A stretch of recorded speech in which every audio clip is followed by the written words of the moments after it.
Welcome to Facts TV News, where everything is true. St. Mary man dies weeks after being attacked by a mob. A man who was hospitalized after he was attacked by a mob in St. Mary has died. Clifton Brown, a 56-year-old farmer of Wellington District, Guys Hill, died on September 13. Mr. Brown was attacked and chopped multiple times by people who accused him of killing a member of their community on August 31. The body of the man, known as Mr. Larson, was found in a river. Investigators say the two men had a matter before the court, and this was used as a catalyst by residents to set upon Mr. Brown.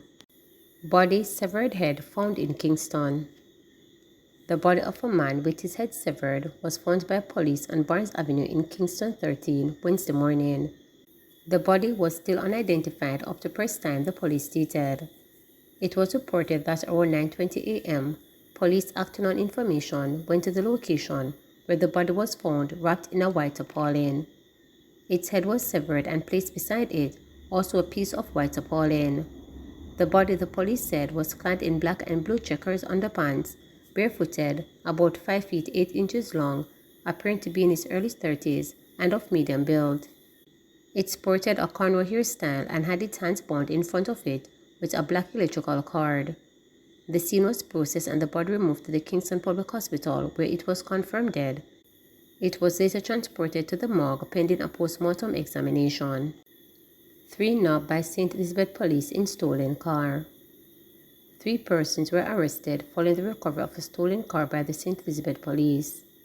They were nabbed during a special operation along the Oxford Main Road. The arrests come as the police intensify operations in the parish to target wanted persons, guns and drugs. Last week, a police military operation in sections of the parish resulted in the seizure of over 2,000 pounds of ganja, which the police call a major bent in the drug-for-gun trade in St. Elizabeth. SSL receives US $1 million insurance payout, no longer in need of government's financial support. It is no longer necessary for the government to provide support for the salaries of staff of the Frauded Stocks and Securities Limited. Finance Minister Dr. Nigel Clark made the disclosure on September 19. SSL received the insurance payout of $1 million on Thursday, September 7th, which enabled SSL to settle the remainder of their August staff salary bill, that is, salaries due for payment on August 25th. These were finally settled on Monday, September 11th. As such, with this new development, no taxpayer money, no government of Jamaica resources, no public funds have or will be used to support SSL in the payment of any of its employees or any other of its expenses. SSL clients directly own J-dollar securities, i.e. stocks and bonds, held in the Jamaica Central Securities Depository, which form part of SSL's off-balance sheet business. Beginning on Friday, September 22nd, SSL will begin the process of transferring these Jamaican dollar client securities from SSL's custody to other security dealers selected by clients, and any Jamaican dollar cash balances in client accounts will be transferred to banks specified by clients. While we expect up to 1/3 of Jamaican dollar client balances to be transferred within days, the entire process could take up to 6 weeks to be completed, given the volume of client accounts. Lifeguard charged with brother's murder gets $600,000 bail.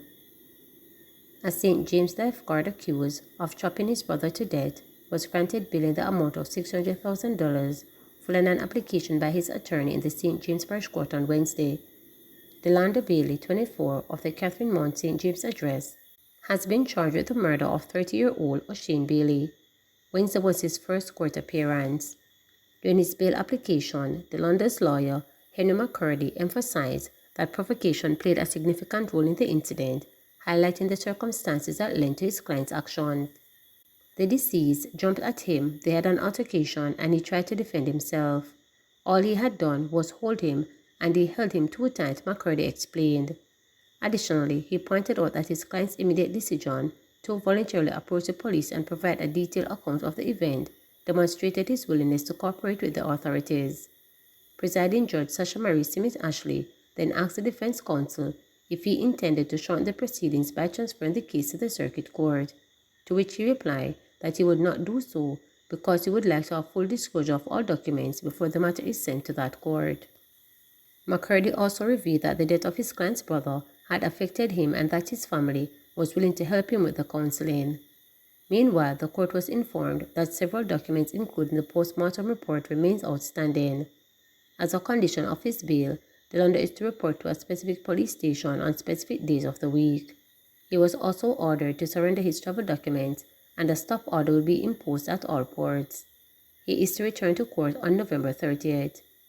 According to reports, the brothers were at home on September 12 when an argument developed. It escalated into a physical altercation where it is alleged that Delonder choked his brother until he became unresponsive.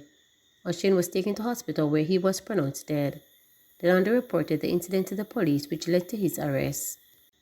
"I want to give her a chance," says man whose employer reportedly stole over $500K. The victim of a $500,000 fraud by one of his employees showed mercy as he appeared before a senior parish judge in Kingston and St. Andrew Parish Court on Tuesday, expressing his desire to give her a chance.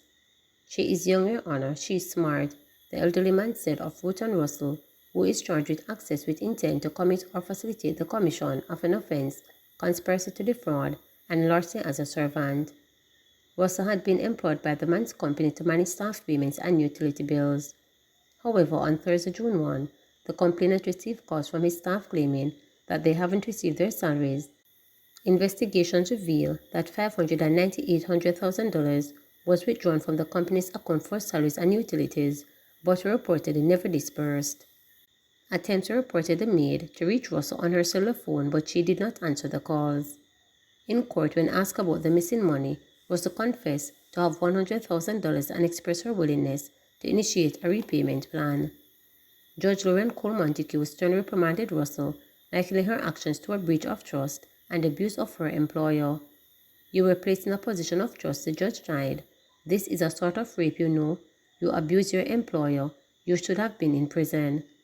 "I don't want her to go to prison," the complainant said, adding that he is even willing to have her repay less than what she took. Russell explained that she took the money because she had received death threats following a car rental incident with her friends that resulted in an accident during a trip to a river. The judge insisted on full payment, emphasizing the responsibility of this generation. Russell was ordered to reimburse her former employer a minimum of $200,000 by November 1, and a fingerprint order was issued. In addition, bail conditions included surrendering her travel documents, placing a stop order at all ports, and reporting to a near police station on Wednesdays between 6 a.m. and 6 p.m. Please remember to subscribe, like, share, and click the notification